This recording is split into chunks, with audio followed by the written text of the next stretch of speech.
Umelala? Bado. Kwa yale magrupu yanakuvuta. Nimeangalia kwenye mtandao wa TikTok.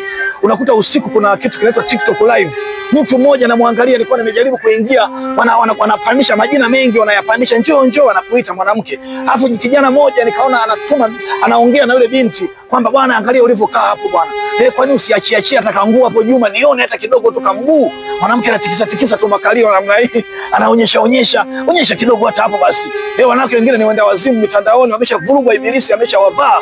Nilishafundisha somo la mapepo, ameshavaliwa na ile roho chafu, anajikuta anamuonyesha hata kaungire. Kaumbile kidogo, anasema kweli kabisa, mauzuri, unakuta unavutwa, mambo poa.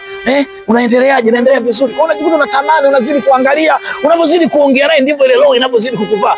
Kama ndio maana mwisho wa siku unajikuta umeingia, ukimkosa yule binti, dhambi ni mbaya. Unaweza ukaamka hata usiku wa manane, utajikuta unaenda kwenye baa kutafuta mwanamke kwa sababu yale mauzuri yanakuvuta. Ndio maana wengi